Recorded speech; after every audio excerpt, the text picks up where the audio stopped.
안녕하세요. 사연에 빠지다의 DJ 민영입니다. 오늘도 첫 번째 사연 시작하기 전에 구독과 좋아요 눌러주시고요. 그럼 오늘의 사연도 함께 시작해 볼게요. 안녕하세요. 저는 결혼을 좀 늦게 한 30대 후반의 여성이에요. 원래는 결혼 같은 건 내 인생에 없다 생각하고 살아온 사람인데요. 결혼 3년 만에 남편이랑 이혼 소송을 하고 있습니다. 제가 지금 남편과 이혼하려고 하는 이유는 시댁을 잘못 만나서입니다. 그럼 제가 살아온 이야기를 좀 해볼게요. 제가 수학에는 강한데 글짓기 솜씨는 좀 없어서요. 혹시 제 글이 두서가 없고 문장력이 안 좋을 수도 있거든요. 이 점은 청취자 여러분들이 너그럽게 이해해 주시면 좋겠습니다. 제가 이 사연에 빠지다의 사연을 보내게 된 계기는 친정엄마의 권유 때문이었습니다. 저희 친정엄마는 이 채널을 구독하시고 매일 새 글이 올라올 때마다 꼭 들어보시는 분이거든요. 그러면서 어머니는 이 채널이 아침 드라마 같고 사이다처럼 시원한 복수글이 올라올 때면 댓글도 단다고 요게 아주 요즘 사는 낙이라고 하셨어요.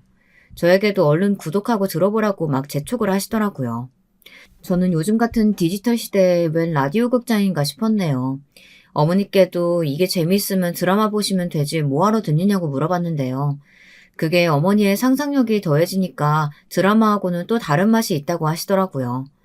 친정에 가면 항상 이 유튜브 사연 이야기가 흘러나오고 있으니 저도 몇 번 들어보고 하다 얼떨결에 구독하게 되었습니다. 그러면서 엄마도 제가 지금 하고 있는 이혼 소송을 사연으로 한번 보내보라고 하시더라고요. 처음에는 저희 어머니 말씀이 그다지 내키지 않았습니다.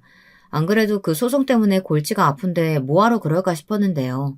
다른 사연을 읽어보니 비슷한 일들을 이미 겪어내신 구독자님들이 계시더라고요.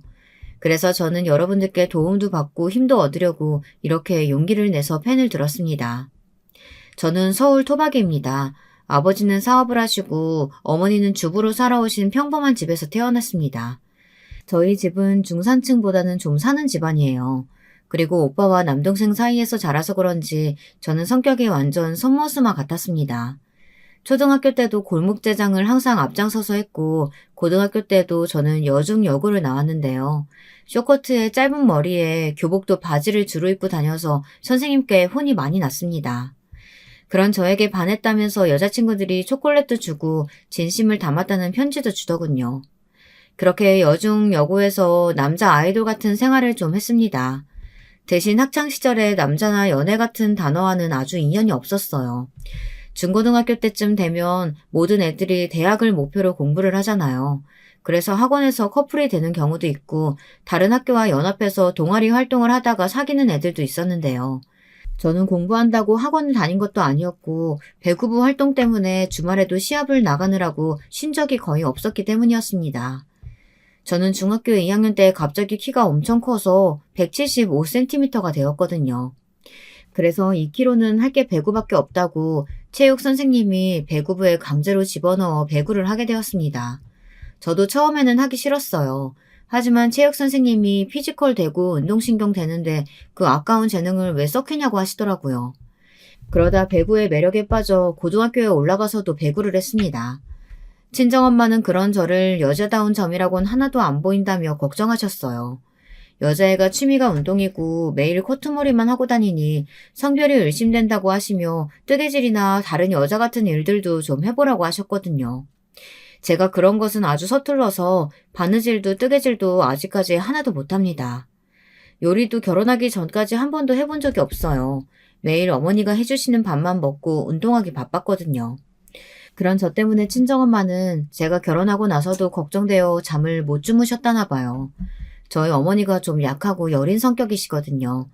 제가 늦은 나이에 결혼해 요리며 청소, 빨래 같은 거는 소질도 없으니 시댁 어른들의 구박받으면 어쩌나 노심초사 하셨다고 하네요. 아무튼 저는 대학도 배구 특기생으로 체대를 나왔습니다. 그런데 체육대학은 선수가 안 되면 의미가 없더라고요. 저는 주전으로 뛸 만큼 재능이 있었던 것은 아니었나 봅니다. 고등학교 때까지는 주전으로 뛰고 팀의 주축이 되어서 활약을 했지만 대학에서는 전국에 모인 특기생들이 많았습니다. 그 애들 사이에서 독보적으로 잘할 자신도 없었고 슬슬 배구가 지겨워지고 슬럼프에 빠지게 되어 결국 배구를 그만두었습니다.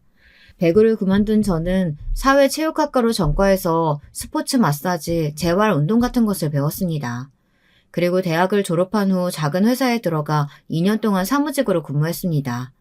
그런데 제가 체대 나온 사람인데 내근직이 영 맞지를 않더라고요. 그래서 어느 날 상사와 대판 싸우고 그만두었습니다. 그리고 얼마 동안 카페 알바를 하며 집에서 백수로 지냈습니다. 처음엔 친정엄마도 아르바이트 그만하고 취업을 해보라고 성화를 부리시더니 제가 들은 척도 하지 않자 그냥 저를 두고만 보시더라고요. 그렇게 한 1년 동안 아르바이트만 하고 집에서 캥거루처럼 생활을 했습니다. 어머니가 해주시는 밥은 여전히 꼬박꼬박 먹고 다녔죠. 어느 날 그런 저를 보다 못한 어머니가 이런 말씀을 하시더라고요. 주영아, 너 정말 이렇게 집안일도 하나도 안 배우고 취직도 안 할 거야? 그럼 나중에 결혼은 어떡해? 네 친한 친구들은 대학 졸업하고 얌전히 회사 다니다가 결혼했다고 하지 않았어? 취직을 해야 결혼 자금도 모을 거고 네가 결혼을 해야 나도 좀 한시름 놓지. 그러니까 취직 안 할 거면 집에서 엄마한테 요리나 빨래 청소하는 법이라도 좀 배워. 싫어 엄마. 나 그런 거 하나도 못하는데 어떡하라고. 난 나중에 부잣집에 시집가서 아줌마 쓸 거야. 얘가 말하는 것 좀 봐. 누가 너같이 선머스마 같은 애를 데려갈까. 결혼은 할 수 있고 난 네 생각만 하면 아주 한심해서 밤에도 잠이 안 와. 엄마 갑자기 왜 성질을 내요. 말이 그렇다는 거지. 나 결혼하기 싫어요. 비혼주의 할 거니까 나한테 결혼 이야기 하지 마요. 알았지? 난 엄마 아빠랑 죽을 때까지 같이 살 건데? 제가 비혼주의자라고 고집을 부릴 때마다 친정엄마는 생각도 하기 싫다고 하시며 얼른 결혼하라고 성화를 부리셨어요. 지금 생각해보면 그때쯤이 엄마의 갱년기인가 아니었나 생각됩니다. 안 돼. 제발 부탁이니 결혼해라. 나도 손주 얼굴은 보고 싶다 얘. 그리고 네가 저 결혼하는 거 싫으면 30 되기 전에 독립해. 언제까지 엄마 아버지 사이에서 살 거야? 엄마 아빠는 너희들 다 내보내고 둘이서만 살고 싶어. 여행도 다니고 이 밥순이 생활에서 좀 벗어나고 싶다. 나는 늙어서까지 너희들 뒤치다꺼리 안 하고 살 거야. 어머니는 대학을 졸업하자마자 아버지를 만나 아버지와 거의 바로 결혼하셨다고 합니다. 그래서 그런지 저희 어머니는 항상 여자도 일을 해야 한다는 말씀을 많이 하십니다. 본인이 30년 넘는 세월 동안 전업주부로만 생활하다 보니 이런저런 제약 같은 게 많아서 싫으셨다네요. 자기 이름으로 된 통장도 없으셨고 카드도 생활비도 모두 다 아버지 것으로만 사셨다고요. 요즘엔 그렇게 생활하는 여자들이 거의 없잖아요. 여자도 경제활동을 해야 하고 맞벌이를 10년도 넘게 해도 집을 못 살 정도로 집값이 비싸니까 말이죠. 그래서 지금은 제 어머니가 그때의 저를 보는 눈이 곱지 않으셨던 것도 이해가 갑니다. 하지만 저는 그때는 정신 못 차리고 그저 아직 아이처럼 부모님이 언제까지나 보살펴 주실 걸로만 알았나 봐요. 집이 제일 좋았던 집순이었고 남자나 결혼 같은 건 저하고는 인연도 없고 거리가 먼 이야기라고 생각해 왔었습니다. 다른 친구들이 주말마다 데이트다, 남친이랑 여행이다 하며 저랑 안 놀아주니 또 집순으로 지내야만 했던 것도 무시하지는 못하겠지만 말이죠. 그래도 저는 아버지가 사업을 꽤 잘하셔서 뭔가 부족하다던가 가난을 피부로 느끼면서 살지는 않았습니다. 저희 오빠는 어렸을 적부터 책만 읽던 아이였는데요. 그래서 친구들이 공부벌레니 모범생이니 재미없는 애라고 많이 놀리기도 했답니다. 그러건 말건 오빠는 남들에게 별로 신경을 안 쓰고 묵묵히 열심히 공부를 하는 스타일이었어요. 아버지도 오빠는 장남이니 말은 안 해도 영어, 수학, 과외도 붙여주고 뒷바라지를 잘해주셨습니다. 그 결과 오빠는 서울대 법대를 들어갔습니다. 그리고 지금은 부장 검사가 되어 있고요. 아버지의 자랑이 된 오빠예요. 그리고 남동생은 공부를 그다지 좋아하지 않아서 일찌감치 식품영양학과로 진로를 잡고 영양사 자격증을 따고 학교에서 영양사로 일을 하기도 했습니다. 동생은 어릴 적부터 먹는 걸 좋아하고 미각이 좋아서 세계 여러 나라로 미식기행을 혼자 다닐 정도로 먹는 것에 진심이랍니다. 저희 부모님은 우리 3남매를 키우며 부족함 없이 키우기 위해 노력을 많이 하셨습니다. 지금도 그런 점은 부모님께 감사하고 있어요. 그런데 아버지는 제가 배구하겠다고 했을 때 유일하게 반대를 하셨습니다. 하지만 저는 그때 배구의 매력에 푹 빠져있을 때여서 아버지의 반대는 그다지 신경 쓰지 않았습니다. 아버지는 자식 일이 정말 맘대로 안 된다면서 제가 여자애들에게 러브레터를 받아올 때마다 한숨을 푹푹 내쉬곤 하셨습니다. 이게 다 남자들이 쫓아다니는 거라면 얼마나 좋을 것이냐고 하시면서 말이에요. 주영아, 내가 너 체대 간다고 할 때 그렇게 반대했던 이유가 이거야. 체육하는 여자들 성격 드세지고 손도 매워가지고 남자가 안 따라온다니까? 여자에게 인기 있어봤자 무슨 소용 있냐? 우리 딸 어릴 땐 정말 여리여리하고 예뻤는데. 아빠, 또 결혼 잔소리 하시려고 그러죠. 저 결혼 안 한다고요. 그러니까 아버지 어머니도 이제 포기하세요. 저한테 신경 쓰지 마시고 오빠나 결혼시켜요. 오빠는 장남이고 이 집안 대를 이을 귀한 아들이잖아요. 나는 우리 딸이 결혼하는 걸 더 바라고 있어. 네가 딸 낳으면 얼마나 예쁠 거야. 네 어머니가 결혼하라고 말하지 않았니? 이제 29이 됐으면 누구라도 사귀어야 하는 거 아니야. 이제 와서 취직이야 안 해도 되니까 결혼정보 회사 등록해라. 이 애비 소원이다. 결국 저는 어머니의 소원인 결혼은 하지 않겠다고 선언했고 제가 자신 있는 스포츠 마사지와 재활 운동을 제 직업으로 하기로 했습니다. 다시 공부해서 도수치료사 자격도 따고 마사지를 배워 운동선수들 몸 관리시켜주는 사람이 되었죠. 선수 트레이너가 된 것이었어요. 저는 지금까지도 제 일이 굉장히 보람있고 마음에도 듭니다. 직업에는 귀천이 없다고 하잖아요. 하지만 제 어머니는 그것도 여성스러운 일이 아니라고 하시며 계속 말리셨어요. 저는 살면서 저희 엄마한테 가장 많이 들었던 말이 여자애가 여성스럽지 못하게 란 말들이었어요. 이 말도 계속 듣다가 보면 정말 지긋지긋합니다. 현재는 전통적인 성 역할이 점점 사라져가고 있는데 우리 부모님들만 그것을 강조하면서 여자애들은 얌전하고 예쁘고 남자애들은 활발하고 거침없어야 한다는 게 저는 이해가 잘 안 갑니다. 보통 성격은 잠시 환경에 따라서 바뀔 수도 있지만 천성은 변하지 않는 법이잖아요. 그렇게 태어난 사람을 그 기질에 맞게 키워야 하지 그 아이의 천성을 인정 안 해주면 아이들이 스트레스 받지 않겠습니까? 저는 오빠와 남동생 사이에서 정말 여자다움을 강요받으면서 스트레스를 많이 받고 자란 아이였던 것 같아요. 지금 와서 생각해보니 그런 베이스가 깔려 있었기 때문에 제가 시댁 생활에 적응을 못했던 것 같습니다. 그런데 저에게도 만남이 찾아왔어요. 바로 남편과의 만남이었습니다.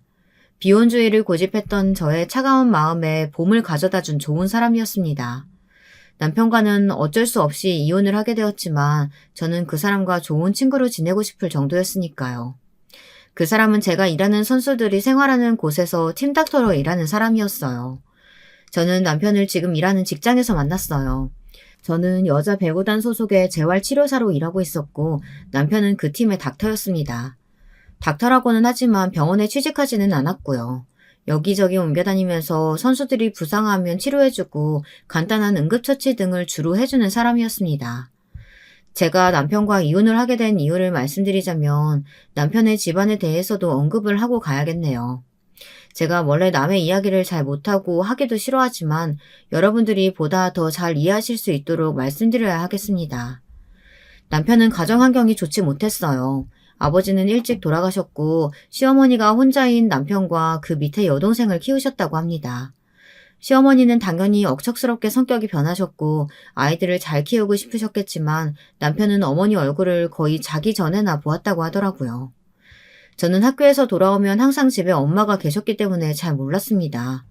남편은 항상 학교에서 돌아오면 편의점 도시락이나 빵으로 끼니를 때우기도 했다고 하더라고요.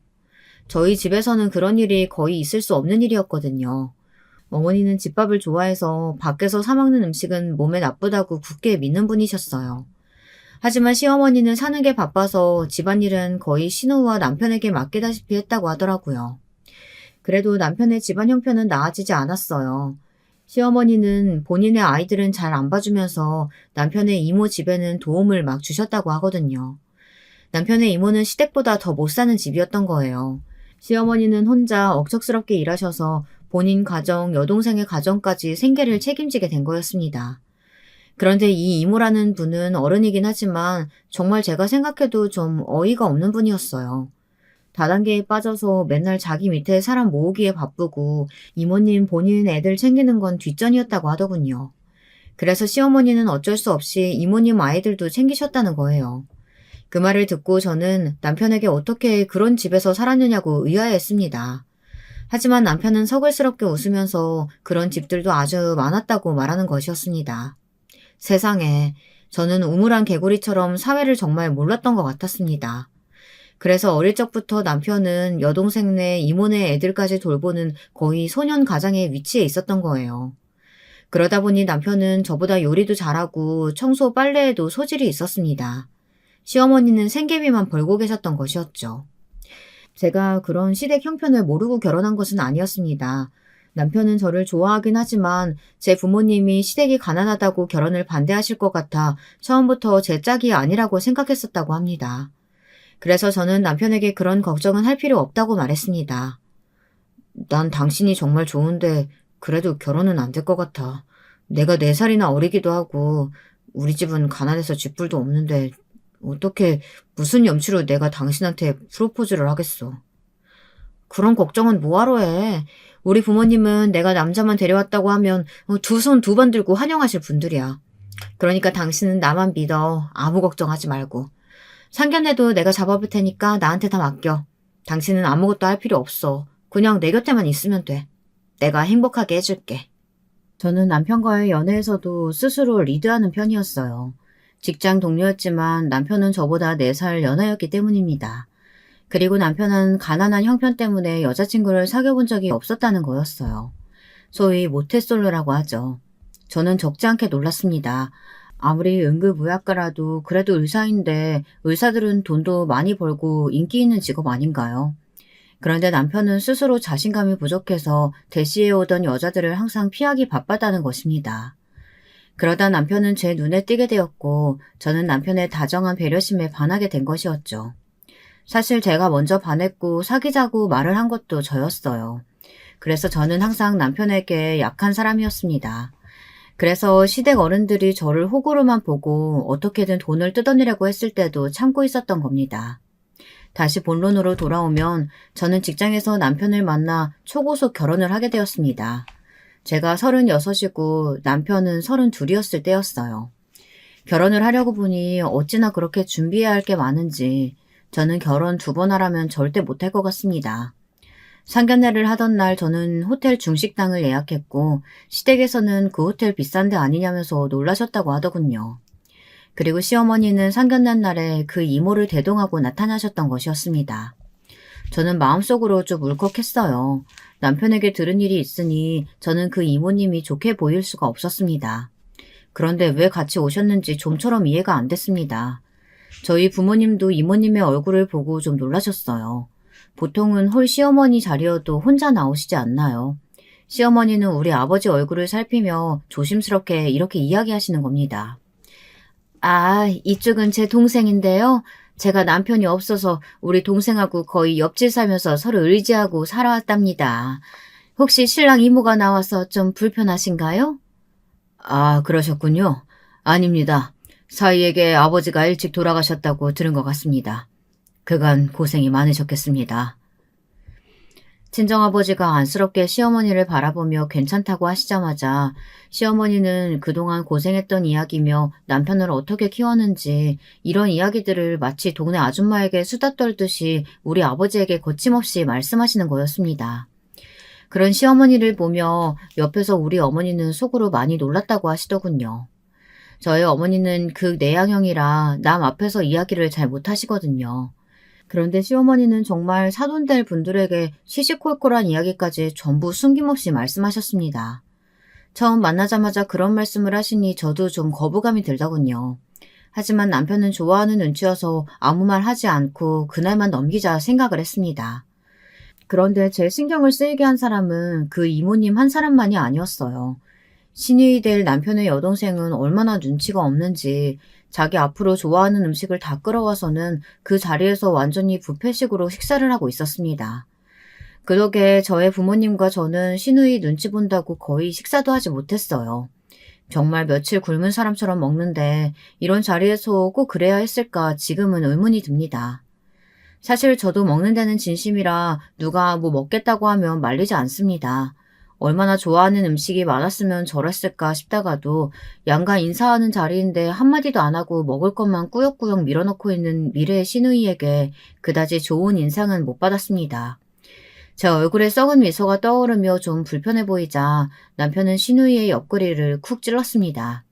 그렇지만 시누이는 남편을 한번 힐끗 보기만 할 뿐 숟가락을 멈추지는 않았습니다. 왜 그래? 밥 먹는 사람한테 먹을 땐 개도 안 건드리는 소리 못 들어봤어? 야, 너 여기 밥 먹으러 왔어? 네 옳게 될 사람인데 그래도 궁금한 거 있으면 물어보고 가족들 사람한테 좀 잘 보이고 그래야 하는 거 아니야? 뭐래, 난 관심 없거든. 오빠 네가 결혼한다는 건 완전 땡큐지. 한데 난 올케 언니가 어떤 사람인지는 궁금하지도 않거든. 신우이는 어른들이 계신 자리에서도 말을 거침없이 하며 자기 하고 싶은 대로 하고 사는 사람이었습니다. 아직 결혼은 안 했지만 나중에 신우이가 결혼하면 어떤 며느리가 될지 뻔하겠더라고요. 그래도 설마 그렇게까지 뻔뻔하게 변할 줄은 몰랐습니다. 그날은 어찌어찌 지나갔는데요. 상견례를 마친 후 친정부모님은 남편이 좋은 사람 같다며 잘 지내보라고 하셨죠. 시어른들이 같이 살 건 아니니까 너무 걱정 말라고 하셨습니다.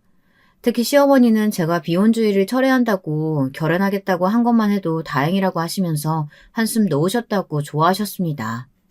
결혼 준비도 남편과 제가 같이 할 수 없으니 어머니가 해주셨어요. 남편은 바쁘니까 혼수 가자는 제 손에 맡기겠다고 하고 어머니는 너무 좋아하셨습니다.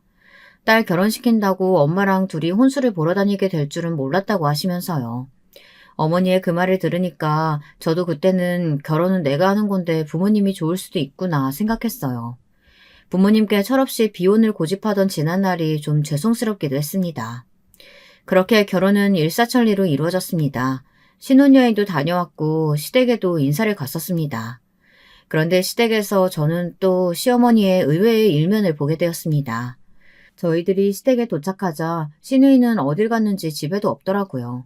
시댁에 가서 첫날 밤을 자고 친정으로 오라고 그래야 며느리의 도리라고 친정 부모님이 말씀하셔서 저는 시댁으로 먼저 갔죠. 하지만 시어머니는 집도 좁고 해줄 게 없다는 이유로 남편에게 이렇게 말씀하시는 거였습니다. 철아, 우리 집이 보다시피 좁잖니. 그러니까 이 시애미한테 인사나 그런 거 할 필요 없고 우리 집에서 잘 필요도 없다. 그러니 며느리네 친정 갔다가 그냥 너희 신혼집으로 가. 인사는 무슨, 그냥 차나 한잔 하고 가. 엄마, 그래도 이 사람 결혼하고 처음 인사드리라고 왔는데 밥은 좀 해주셔야 하는 거 아니에요? 시댁에 처음 인사드리러 온 며느리한테 왜 그렇게 박하세요? 엄마는 예전부터 너무 무심하고 자식들 일에 신경 안 쓰신다는 건 알았지만 며느리 밥 한 끼도 못 해줄 뿐인 건 정말 몰랐네요. 저 이제 어머니 댁 오기도 싫어요. 시어머니께서 이렇게 나오실 줄 몰랐다면서 남편은 기가 막혀하며 제 손을 끌고 그냥 친정집으로 갔습니다. 그런데 시어머니는 아들이 그렇게 가는데도 잡지도 않으시더라고요. 전 좀 이상했어요. 결혼은 좋게 시켜놓고서는 아들 며느리에게 이렇게 하실 수가 있나 싶더라고요. 그대로 친정으로 가니 저희 친정엄마는 사위 온다고 갈비에다 잡채에다 색색의 꼬치전, 생선전, 온갖 종류의 전들을 다 해놓으셨습니다. 평소에는 집밥으로 간단히 고기 반찬 하나에다 몇 가지 밑반찬만 놓고 드시는데 사위 신경 써서 잘해준다고 완전 명절날처럼 밥을 하신 거예요. 그 모습을 보자 저도 인간인지라 시어머니와 우리 친정엄마가 비교되면서 이런 생각이 들더라고요. 아, 내가 받은 게 푸대접인가 보네. 우리 시어머니는 나한테 관심도 없으시구나 싶은 거예요. 그렇게 생각하니 좀 화가 나더라고요. 하지만 어쩌겠어요. 결혼 전에 시어머니한테 이쁨 받으려고 노력하지 않았던 제 탓인가 보다 생각하고 넘겼죠. 그런 걸 신경 쓰기에는 저도 너무 현실적이었거든요. 저는 남편만 있으면 된다고 생각했죠. 시댁에는 며느리 도리만 하러 가면 되고 친정 엄마에게 넘치는 사랑을 받으면 되니까 말이에요. 남편도 언제나 제 편이 되어줄 거라 생각했습니다. 그렇게 저의 결혼 생활은 좀 찝찝한 상태에서 시작했습니다. 남편과 저는 직장 동료니까 같이 출근을 했지만 퇴근하는 시간은 달랐어요. 그래서 저는 시도 때도 없이 나가야 하는 저보다 남편이 더 밥과 반찬은 잘하니 요리와 빨래를 맡아달라고 했습니다. 청소나 설거지 같은 건 제가 들어와서 하기로 했습니다. 남편도 크게 반대하지 않았고요. 제가 차 운전을 하고 남편과 같이 선수촌으로 출근했고 남편은 먼저 집에 가서 제가 돌아올 때 밥을 해서 기다리는 것이 일상이 되었어요. 저는 남편과 나름대로 깨가 쏟아지는 신혼생활을 했습니다. 시어머니가 무심한 건 어떤 면에선 좋기도 하더군요. 제가 결혼한 지 얼마 안 돼요. 시어머니와 있었던 일을 친구에게 하소연한 적이 한 번 있었거든요.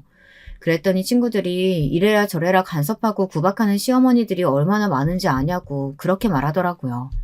차라리 간섭 안 하고 저를 고생 안 시키는 게 나을지 모른다고요. 그러던 어느 날 저는 갑작스레 임신을 하게 되었습니다. 갑자기 밥냄새도 싫어지고 속이 울렁거리면서 헛구역질이 나는 거예요. 저는 그게 임신인지 몰랐는데 남편이 먼저 제 상태를 알아보았습니다. 남편은 의사였으니까요. 자기, 당신 임신했나 봐. 얼른 약국 가서 테스트킷 사올게. 좀 누워있어. 아니, 속이 안 좋은 걸 거야. 설마 이렇게 빨리 애가 생긴다고? 우리 결혼한 지 얼마 되지도 않았잖아. 사실 저는 아기를 그닥 좋아하진 않았어요. 남동생도 저랑 2살 차이밖에 안 나고 조카들도 없었거든요. 오빠보다 제가 먼저 결혼했고 말이죠. 계획에 없는 임신을 한 저는 좀 당황했지만 이 사실을 일단 시댁 친정 부모님들께 알렸습니다. 그랬더니 친정 부모님은 반응이 엄청 좋으신데 시어머니는 좀 시큰둥하신 거였어요. 시어머니는 톡 쏘아붙이듯 남편에게 말했습니다. 아니, 뭐 벌써 애를 가져? 열심히 돈 모아서 집을 사도 모자랄 판에 애를 먼저 가져가지고 어쩌겠다는 거야? 철이 넌 정신이 있니 없니? 그리고 며느라기 너도 그래. 임신, 출산 이런 거 하게 되면 경력 단절되고 너희 친정엄마처럼 집에서 애나 키우게 되면 어쩌려고 그래?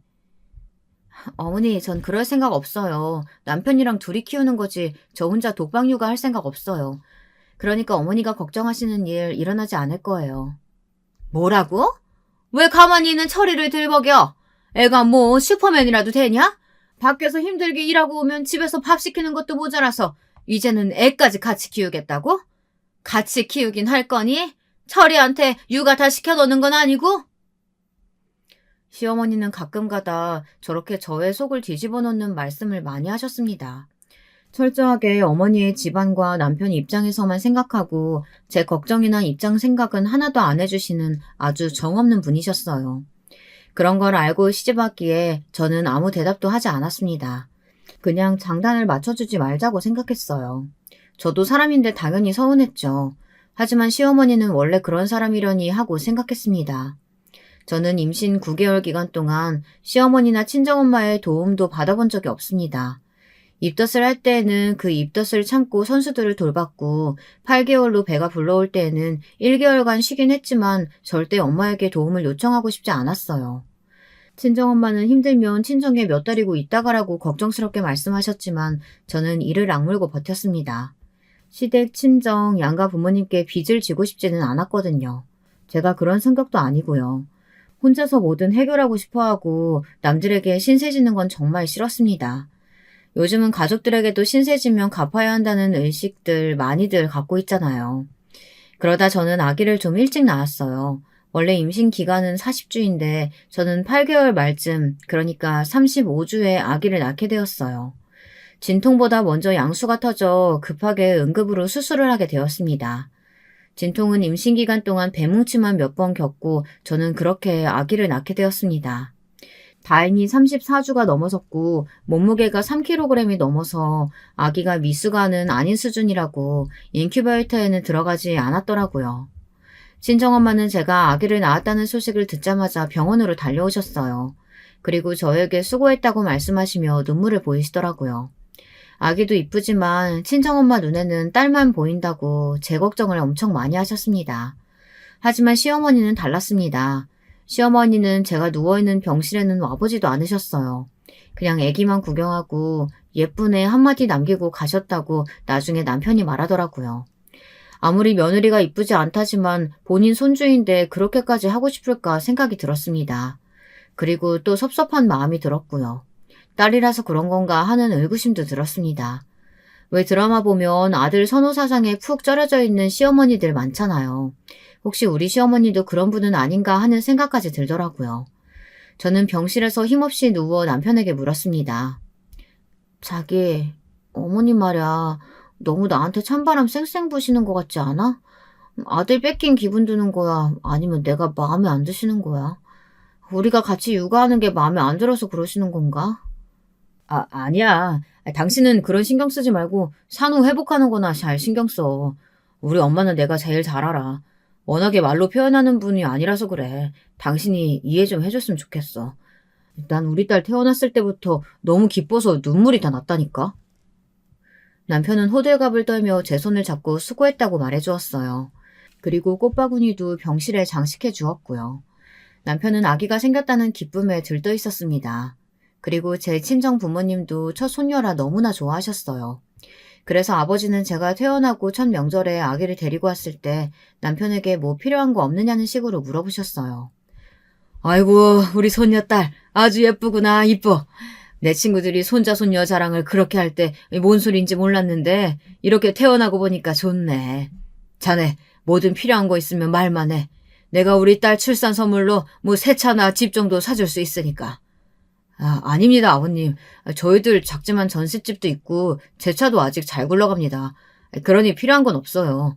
이 사람이 저희 본가에서 받는 게 없는데 저만 받을 순 없잖아요. 그러니 괜찮습니다. 아니야. 우리 소녀가 예뻐서 자네 장인이 제안하는 거니까 사양하지 마라. 우리 딸, 너 집이 좀 좁으니까 불편하다고 하지 않았어? 애기 방 나중에 꾸며주고 싶은데 못하고 있다며. 전셋집이라 페인트도 못 칠한다고 말이야. 나는 너무 좋지. 하지만 우리가 돈 벌어서 집 살게. 어머니 아버지께 집까지 신세지고 싶지 않아요. 저도 독립적인 성격이어서 부모님이 집을 해준다고 말씀하셨을 때 턱 바로 받지는 않았습니다.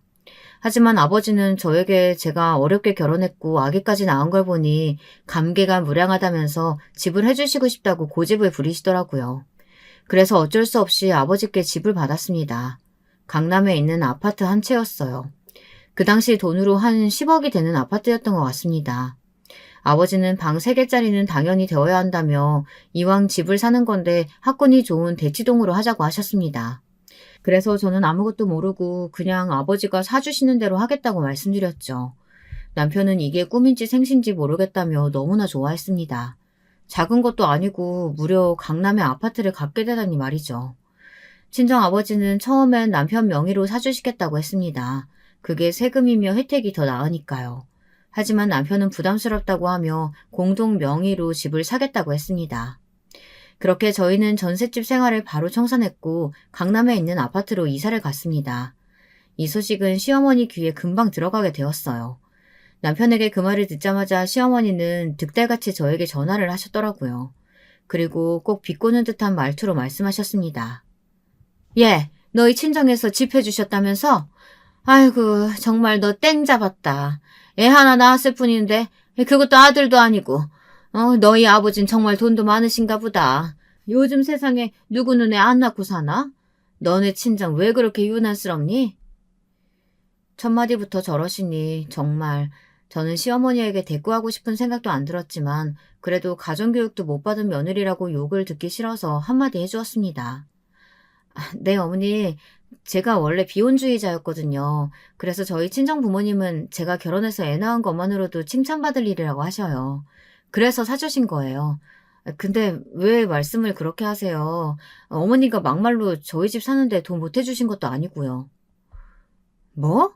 너 말을 그따위로밖에 못해? 너는 어떻게 시애미한테 따박따박 말대꾸만 하니?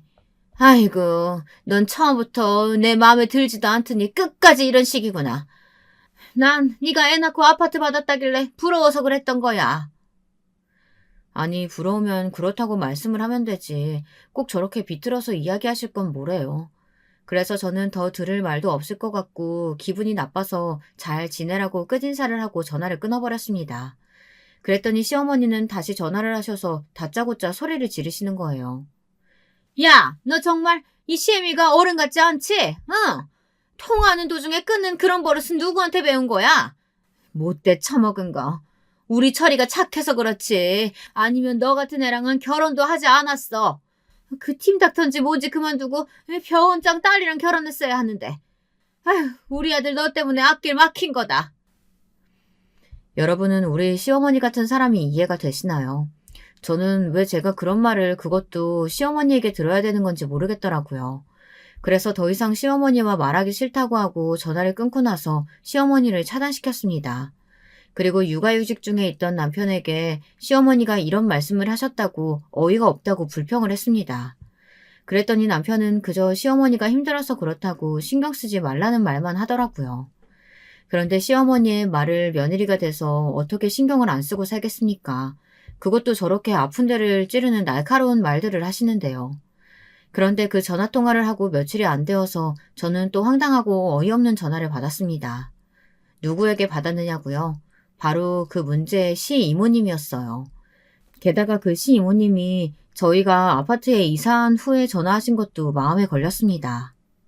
이모님은 저에게 좋은 약이 있는데 사지 않겠느냐고 하시는 거예요. 저는 뭔가 속을 것 같은 느낌에 일단 거절을 하긴 했습니다. 먹고 있는 영양제가 많다고요. 그런데 시 이모님은 그 약이 그냥 영양제가 아니고 산후 회복도 돕고 스스로 몸이 튼튼하게 해주는 좋은 명약이니 뭐니 그런 이상한 이야기를 하시는 거예요. 그러면서 끈질기게 권유를 하시는 거였어요. 얼마 후에 리더 모임이 있다면서 자기한테 회사 사람들 소개까지 해달라고 대놓고 부탁을 하시더라고요. 저는 시 이모님의 말씀이 좋게 들리지 않았습니다.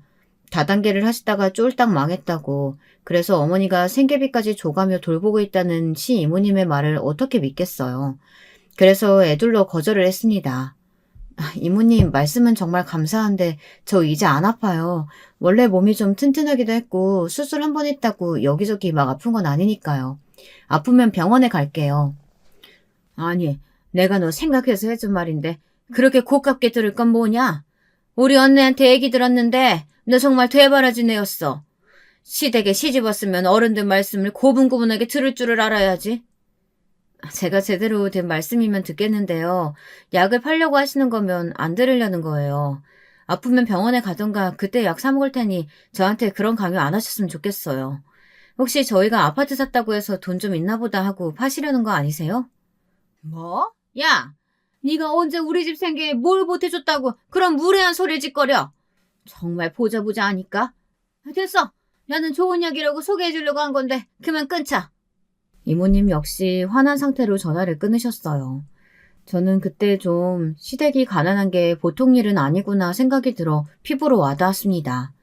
왜 남편이 저에게 프로포즈를 망설였는지, 그리고 시댁 일이라면 치를 떨고 안 가려고 했었는지 말이에요. 시어머니와 시이모님에게 대이고 착취를 당하면서 남편은 정말로 지긋지긋했던 것 같습니다. 저는 그런 남편에게 이젠 정말 신경 쓰지 말자고 우리끼리 잘 살면 된다고 위로를 해주었어요. 그 사건은 그냥 그렇게 넘어가는 것 같았습니다. 하지만 제 마음속이 불길한 찝찝함으로 가득 차는 것은 어찌할 수가 없었어요. 어느 날 아이가 열이 나고 감기가 심해 병원에 가야 하는 일이 있었는데요. 그래서 남편이 월차를 내고 아이를 돌보고 저는 출근을 해야 해 나갔던 일이 있었습니다. 웬만하면 제가 가고 싶었지만 회사에서 출장을 가라고 해서 지방에 가서 선수들을 봐줘야 하는 일이 생겼거든요. 남편은 그때 자기가 나서서 애 데리고 병원을 가겠다고 하더군요. 저는 남편에게 고맙다고 하고 지방으로 마음 놓고 출장을 갔습니다. 그런데 저녁 늦게 돌아와서 보니 시어머니가 떡하니 저희 집 안방을 차지하고 계시는 것이었어요. 그것도 시누이까지 데리고 말이에요. 저는 평소 저희 집에 오시지도 않는 분이 왜 이러고 계신지 몰라 남편에게 눈짓을 했습니다. 그랬더니 남편이 우물쭈물 제 눈을 피하는 거예요. 그 대신 시어머니가 저에게 말씀을 하시는 거였습니다. 너는 아픈 아기를 우리 아들한테 맡겨놓고 어딜 가니? 네가 엄마가 맡기는 맞아? 어떻게 애 병원 가는데 남편한테 맡기고 앉았어? 아니 어머니 그 얘기가 아니잖아요. 어떻게 오신 거예요? 혹시 놀러 오신 거예요? 그런데 어머니는 놀러 오신 것이 아니었습니다. 큰 캐리어를 2개나 끌고 신우도 데리고 오셨더라고요. 신우이는 볼이 볼록해서 저에게 불평을 해대는 것이었습니다. 집에 먹을 게 하나도 없다면서 도대체 밥은 하고 다니는 거냐고 말이죠. 저는 정말 분하고 화가 났어요. 힘들게 일하고 밤 늦게 들어왔는데 평소 같으면 남편이 딸을 케어하고 재웠던지 같이 잠들어 있을 거라고 생각했거든요. 그런데 이런 날벼락 같은 일이 일어나다니 무슨 일이랍니까? 저는 남편을 다른 방으로 급하게 불렀습니다. 그동안 자초지종을 묻자 남편은 미안한 표정을 지으며 저에게 변명을 하기 시작했습니다. 그런데 그 변명이란 게 저로선 정말 이해하기 힘든 것이었어요. 미안해. 어머니가 우리 신혼집 구경하러 오시겠다고 해서 난 아무 생각 없이 비밀번호 알려드렸어. 나도 어머니가 내 동생까지 데리고 살러 오실 줄은 몰랐지. 딸이 아프다고 다음에 오시라고 해도 막무가내여가지고 말릴 수가 없었어. 정말 미안해. 아니 아무리 그래도 그렇지 저렇게 짐까지 싸들고 오시면 어떡해. 그걸 알면서도 그냥 집으로 들여보낸 거야? 딱 봐도 무대뽀로 쳐들어오신 거잖아. 당신은 그런 거 화도 안 나? 시어머니는 안방에 있다가 우리 부부가 다투는 소리가 들리자 작은 방 방문을 쾅쾅 두들기며 소리를 질렀습니다. 야, 이 문 안 열어? 니네끼리 무슨 소리를 속닥속닥거리는 거야? 오호라, 내가 짐 싸들고 너희 집에 와서 기분 나쁘시다? 나도 강남 아파트 한번 살아보고 싶었다. 그러니까 이제 같이 사는 거지 뭐.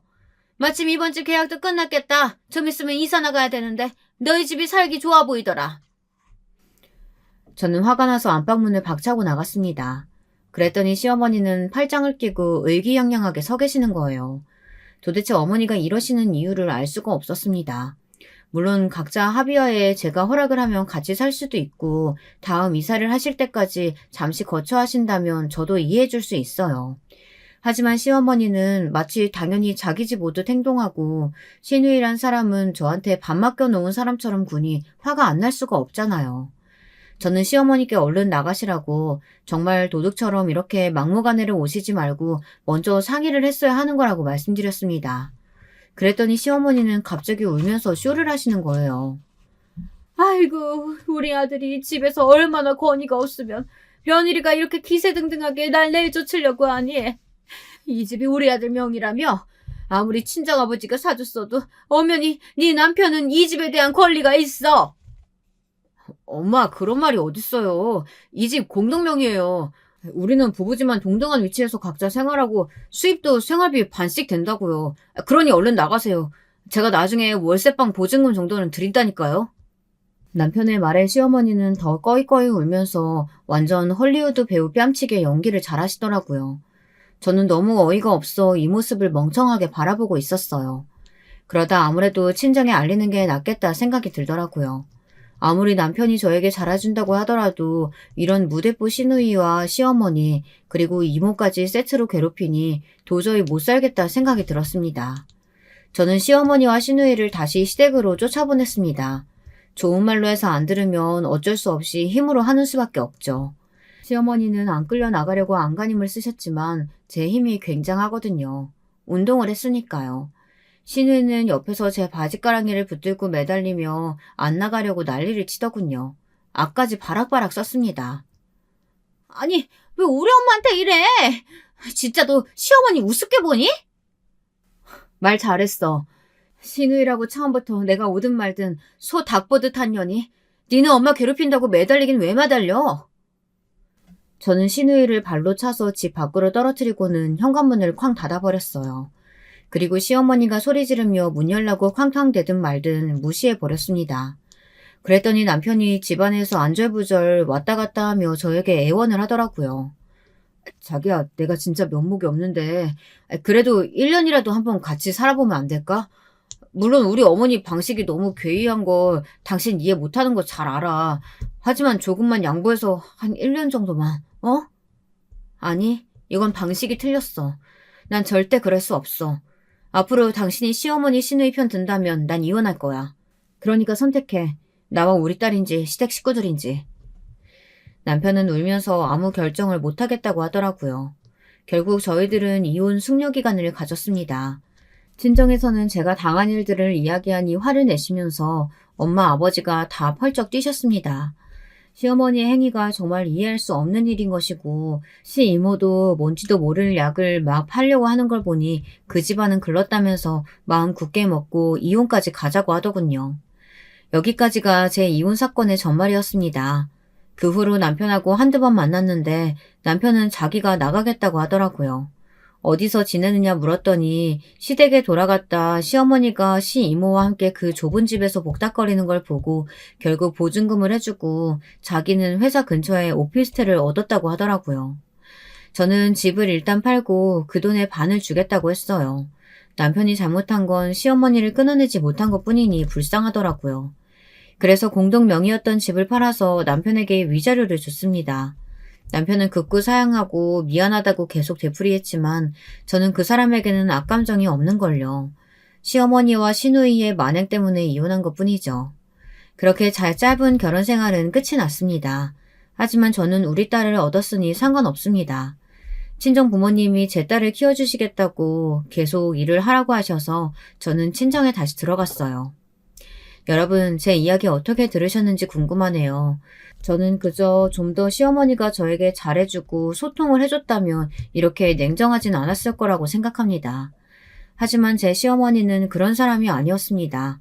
그래서 심사숙고한 끝에 이혼을 선택했어요.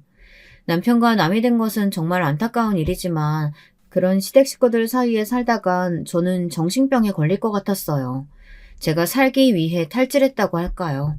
무조건 저희가 집 샀다니까 쳐들어와서 자기 집처럼 행동하는 무대부 시어머니를 어떻게 이해하고 살아야 할지 캄캄했으니 말이죠. 여러분, 긴 글 읽어주셔서 감사합니다. 저는 이제 다신 결혼하지 않을 것 같아요. 그냥 우리 딸만 잘 키우고 살려고 합니다. 부모님께 지금은 잠시 의탁하고 있긴 하지만 아이가 크는 대로 이사를 가려고 합니다. 제 사연은 여기서 마칠게요. 감사합니다. 안녕하세요. 제가 유튜브를 즐겨 이용하는데 사연 영상들이 있는 것을 원래 모르고 살았었거든요. 어느 날 다른 걸 검색하려다가 잘못해서 사연 영상들을 보게 됐는데 세상에 이게 너무 재밌는 겁니다. 그 후로 한 번씩 찾아봤다가 이제는 아예 구독해놓고 푹 빠져있는 정도가 됐어요. 저도 사연 신청에 도전해볼까 싶어서 혼자 고민을 많이 했었건만 막상 해보겠노라고 마음을 먹고 나서 컴퓨터 앞에 앉으니까 부담감은 사라지고 의욕만 생겨서 신기하네요. 여러분은 유튜브를 왜 이용하세요? 그리고 어쩌다가 사연 영상에 빠지게 되셨나요? 저 같은 경우는 동영상이라는 게 제가 원하는 것만 정확히 찾아볼 수 있어서 텔레비전보다 간편하고 빨라서 좋아하고요. 또 사연 영상에 빠져들게 된 것은 아마도 제가 사람 사는 모습 자체에 관심이 많기 때문인 것 같습니다. 저는 가끔 텔레비전을 봐도 오락예능 이런 것보다도 다큐멘터리에 관심이 많거든요. 세계 여러 곳을 다니며 그곳 현지인들의 삶을 다룬 내용이나 우리나라 오지산간에 살고 있는 사람들의 일상을 담은 것들을 가장 좋아합니다. 원체 이런 성향이다 보니까 사연자가 자기의 에피소드를 털어놓는 사연 영상들을 보면서 즐거움을 느꼈나 봐요. 그리고 사실 제가 어렸을 때 많이 외롭게 자랐어요. 저는 아무렇지 않다고 스스로 생각하면서 지내왔지만 제 안에는 어떤 애정 결핍이라든지 사람들과 어우러져 살면서 그들 안에 소속되고 싶다는 갈망 같은 게 자꾸만 남아있는 것 같습니다. 그래서 혼자 있는 걸 별로 안 좋아해요. 혼자 있어도 휴대폰으로 뭘 자꾸만 틀어놔야 하고 보지 않아도 텔레비전을 켜놓습니다. 사회생활을 하다 보니까 저도 피곤하고 지칠 때가 많기 때문에 혼자 고요한 시간을 보내고 싶으면서도 동시에 혼자 외로이 있고 싶지 않은 그런 이율배반적인 기분을 자주 느끼는 사람이 바로 저예요.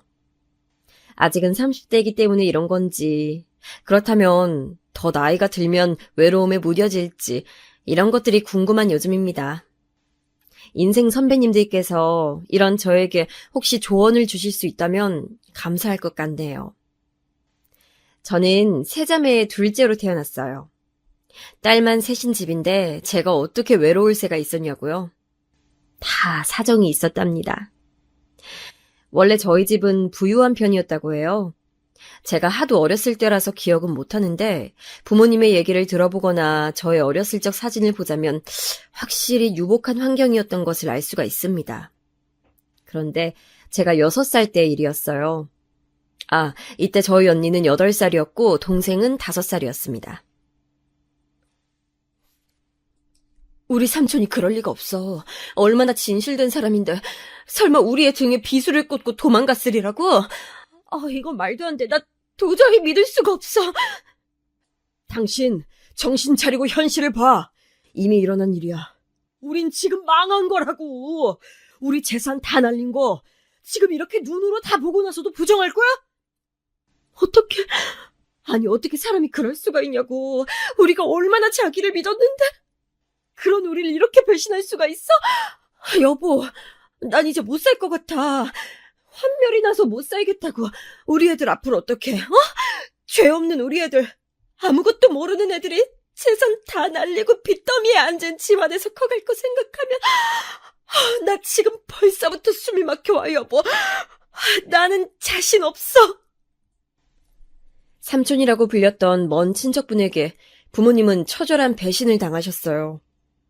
그분만 믿고 보증을 섰다가 날린 돈이며 억울하게 뜯긴 돈까지 상황의 참담함이 이루 말할 수 없을 정도였습니다. 저는 그때 제가 상황을 파악할 수 없을 정도로 어렵기에 망정이라고 해야 하는 건지 아니면 부모님께 위로 한마디 건넬 수 없었던 어린아이였던 것을 원망해야 하는 건지를 두고 많이 고민했었던 것 같네요. 저희 집은 원래 엄청 넓은 보금자리에서 살고 있었는데 그 사건으로 재산을 잃고 빚은 얻은 채 그 넓은 집을 포기해야 했으며 자그마한 구옥으로 거처를 옮겼습니다. 그러면서 언니랑은 따로 떨어지게 됐어요. 언니는 멀리 사는 큰 고모네에서 맡아주겠다고 했기 때문에 그쪽에서 살게 됐습니다.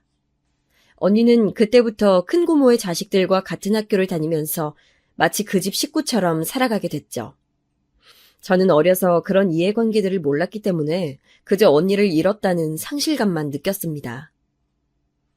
엄마, 왜 언닌 따로 살아야 돼? 이 집엔 언니 방이 없어서 그래? 우리 셋이 다 방 같이 쓰면 되잖아. 그게 그런 게 아니야.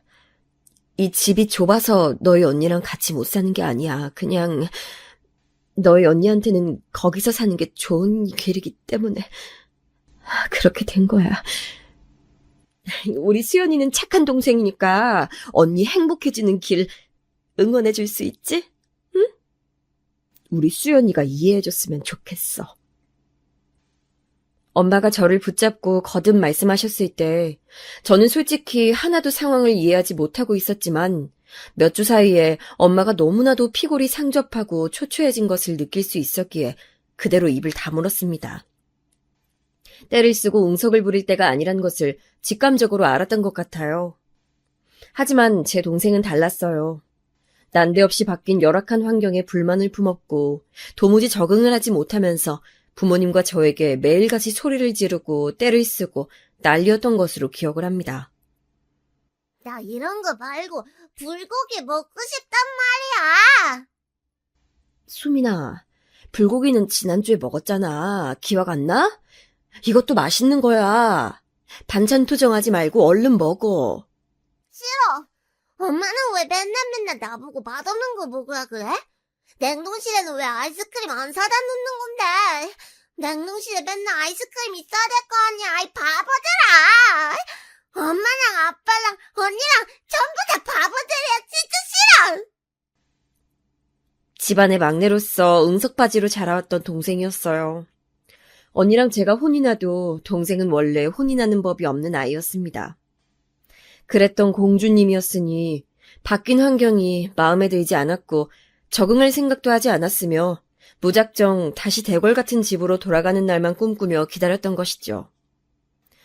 제가 초등학교에 입학하고 나서부터 동생의 투정은 더 심해졌어요.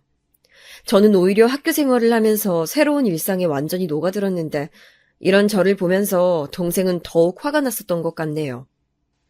부모님과 저에게 항상 화를 내기 일쑤였고 무슨 말을 해도 듣질 않았고 통제가 어려웠어요. 아버지는 이 진흙탕 같은 현실에서 벗어나기 위해 고군분투하고 계셨기 때문에 당시에 무척 바쁘셨습니다. 무기력하게 계시다가 다시 눈빛을 빛내시며 이것저것 해보시려고 하는 아버지를 보면서 엄마는 기뻐하셨고 열심히 내조를 하셨죠. 그래서 당신의 딸들이 아버지의 제도약에 방해가 되는 것을 원치 않으셨습니다. 아무런 사고도 치지 않길 원하셨어요.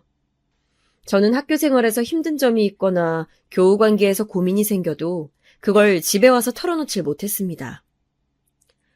응석 부릴 생각하지 마. 나약한 소리 하는 거 아니야. 네 동생만으로도 충분히 벅찬 상황인데 너마저 쓸데없는 소리 해낸다면 엄마 너무 속상해. 알겠지? 우리 수연이는 착한 언니니까 이해해줄 수 있지? 앞으로도 동생 잘 챙기고. 엄마는 우리 수연이 믿어. 저희 언니를 대상으로 두고 얘기할 때면 저는 착한 동생이 되어야 했고 저희 동생을 둔 얘기라면 저는 착한 언니가 되어야만 했습니다. 가운데 낀 서러운 신세였어요. 말 안 듣는 골칫덩어리 동생 때문에 저는 늘 곤란했지만 부모님을 힘들게 하고 싶지 않아서 제가 동생을 억지로 이끌고 나갔습니다. 그래봤자 저도 고작 8살이었지만요. 동생도 학교에 입학한다면 자기 생활을 꾸려나갈 테니까 상황이 훨씬 나아질 거라고 믿었던 것 같아요. 하지만 그런 미래는 오지 않았습니다.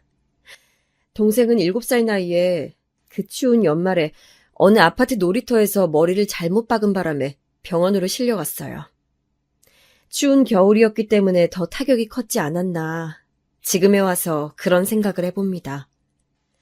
동생이 고꾸라져서 머리를 박고 기절하자 근처에 있던 아이들은 놀라서 전부 자리를 떠버렸어요.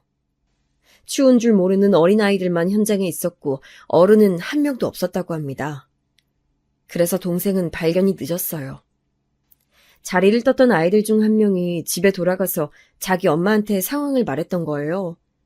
그 엄마분이 얘기를 듣고서는 이게 당초에 무슨 일인가 싶어서 궁금한 마음에 놀이터로 나가보셨다고 합니다. 그런데 저희 동생이 쓰러져 있는 것을 보시곤 깜짝 놀라서 신고를 하셨던 거죠. 그 아파트가 저희 집에서 거리가 꽤 있었어요. 거긴 나름 잘 사는 사람들이 사는 곳이라 할 수 있었고 저희 집은 정반대 분위기의 동네였으니까요. 그런데 동생이 거기까지 가서 놀았던 것입니다. 좋은 시설의 놀이터에서 놀고 싶어하는 아이란 것을 저는 진작 알고 있었어요.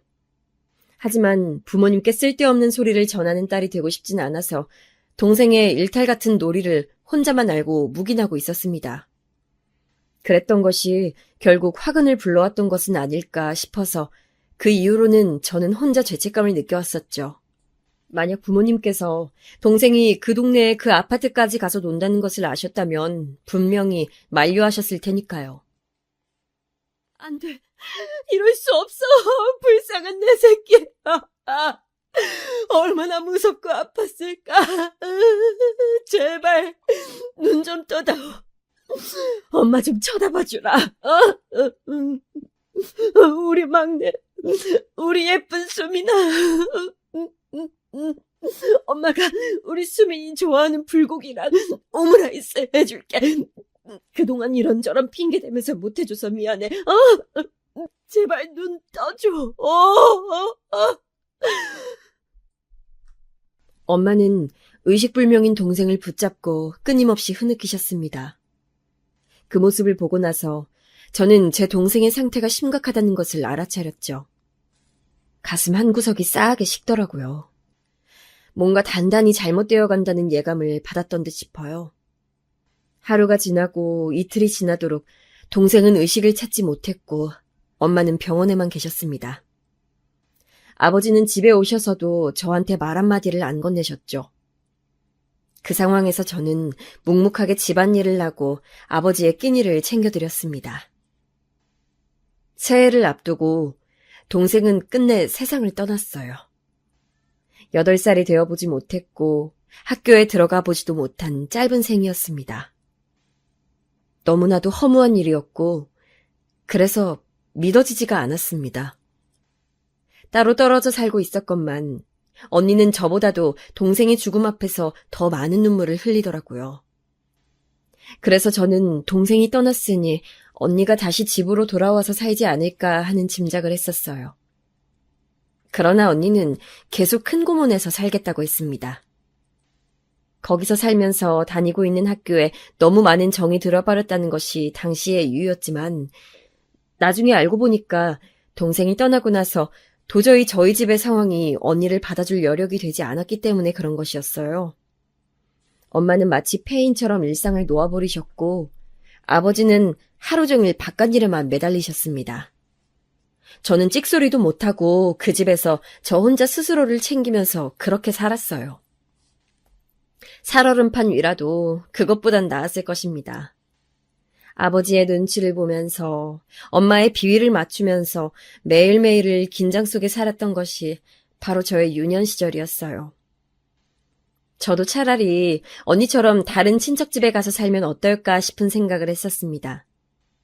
아니면 저도 아예 그 존재를 몰랐던 숨겨진 부자 친척이 어느 날 갑자기 나타나서 저를 키우겠다며 데려가는 상상. 그런 걸 자주 했었던 것 같아요. 그럴 때면 현실을 벗어날 수 있었기에 행복했죠. 자꾸 상상 속에서만 행복해져 갔던 저는 현실에서 만족하지 못하게 됐습니다. 학교에서는 계속해서 의기소침한 아이가 되어갔고요. 매사에 자신감도 떨어지게 됐어요. 나중에는 점점 내성적인 성격으로 되어가더라고요.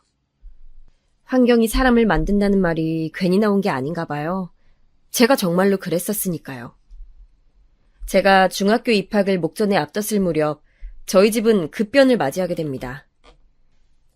사춘기로 슬슬 접어들면서 저는 온갖 세상에 대한 비난과 원망을 속으로 하고 있었던 때였고 부모님과는 사이가 어색하기 짝이 없었으며 초등학교를 졸업하고 나서도 집으로 돌아오지 않은 언니의 존재를 남몰래 혼자 증오하고 있었던 게 저였어요.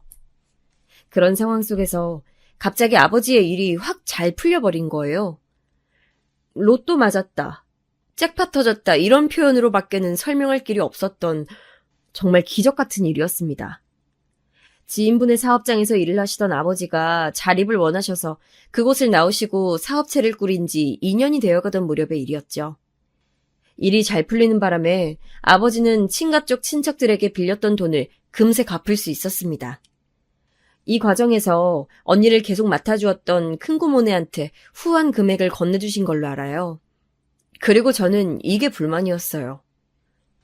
그 집에서 먹고 자고 하면서 행복하게 잘 산 언니한테 뭐가 불쌍하다고 돈을 그렇게 주셨어요? 도대체 뭐가 그렇게 안쓰럽다고 돈을 챙겨주셨냐고요. 뭐라고? 네가 아직 물정을 몰라서 그렇구나. 애 하나 걷어서 돌보는 게 얼마나 신경 쓰이고 힘든 일인데 들어간 돈만 순수하게 따져도 결코 적지 않을 금액일 텐데 그걸 갚지 않는 건 말이 안 되지. 너는 네 언니한테 그렇게 불만이 많은 거야? 언니한테 들어간 돈보다 아버지가 그쪽에 주신 돈이 더 많지 않나요? 이자라고 쳐도 훨씬 많은 것 같은데요. 제 짐작이 틀렸어요? 만일 그렇다 해도 네가 무슨 상관이며 네가 뭘 어쩔 건데? 네 돈도 아니면서 왜 그렇게 가타부타 말이 많아? 어린 녀석이 맹랑해가지고는. 큰고모네는 좋겠네요. 언니도 좋겠고요. 아버지를 위해서 밥 한 번 차려주지 않은 사람들이지만 돈을 많이 받았잖아요. 저는 마치 당연하게 집안일을 하나부터 열까지 다 해가면서 6년을 지내왔는데 하루도 빠짐없이 그렇게 지내왔지만 군것질만 간신히 할 수 있는 용돈 외에는 받아본 적이 없는데요. 큰고모네랑 언니는 아버지 가족이고 저는 뭐 무급하녀인가요? 어디서 이렇게 눈을 땡그랗게 뜨고 지 아버지한테 대들어? 부모를 위해서 딸 자식이 가사노동을 하는 건 당연한 거야. 어느 집에라도 그건 이상한 일이 아니야. 왜 너만 억울한 것처럼 말을 하는 거야? 어느 집이요? 아버지, 도대체 어느 집이 이렇게 사는데요? 말씀해 주실 수 있나요? 저는 저희 반뿐만 아니라 저희 중학교 전체를 통틀어서 저처럼 하루도 빠지지 않고 혼자 가사노동 다 하면서 자기 아버지 뒷바라지 다 하고 자기 엄마 기분 살피느라 안절부절하면서 사는 사람은 아무도 없을 거라고 생각하는데요. 그건 아무튼 네 큰고모한테 돈을 주는 건 당연히 해야 했던 일이고 도리야. 그건 네가 상관할 바가 아니야. 그리고 네 용돈은 올려주마. 네가 중학생이 된 지가 언젠데 아직까지 용돈을 안 올려준 건 내가 잘못 생각했다. 세상 무서울 것 없는 사춘기 파워를 앞세워서 아버지한테 저는 대들었었죠. 감정적인 말뿐이었지만 돌이켜보면 부끄러운 순간들이 많았지만 그렇게 했던 것 자체를 후회하진 않았습니다. 동생이 갑작스레 떠난 이후로 우울증과 조울증을 넘나들며 오래 지내셨던 엄마. 그랬던 엄마가 아버지의 재도약 이후로 슬슬 기운을 차리시더니 바깥 생활을 자주 하기 시작하셨는데 기력을 그렇게 찾으시고 나면 가정을 돌보실 거라고 믿었건만 여전히 모든 것이 저의 몫으로 남겨져 있는 것이 저는 어이가 없었어요. 저라고 그걸 좋아서 했던 건 아니잖아요. 저밖에 없으니까 해야만 하는 일이니까 그랬을 뿐이었죠. 그런데 저도 머리가 점차 커가면서 엄마라는 사람이 이루 말할 수 없이 무기력하고 무능한 사람으로 보이기 시작했습니다. 아버지는 다시 일어서는 것에 집착하며 매달려 있었기에 그것 외에는 아무것도 볼 줄 모르는 외골수가 분명했고요.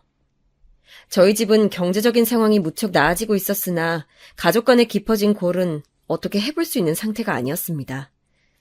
특히 제 안의 응어리 같은 것이 이미 단단하게 진 상태였어요. 제가 중학교 2학년 때 드디어 저희 집이 이사를 갔어요. 이때부터 저는 모든 집안일에서 손을 뗐습니다.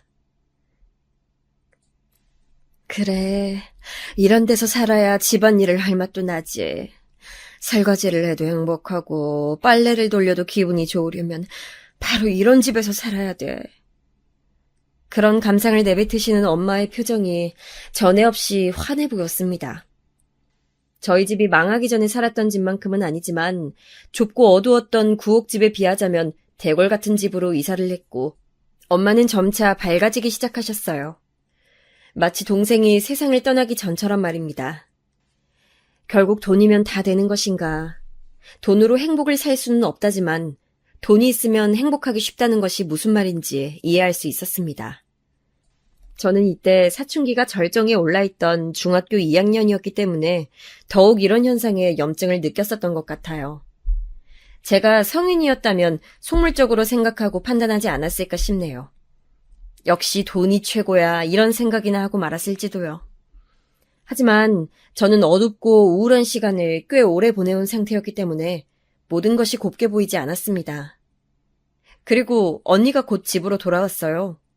고등학교도 전학 수속을 밟고 저희 집에 살면서 대학 입학을 할 것이라고 했습니다.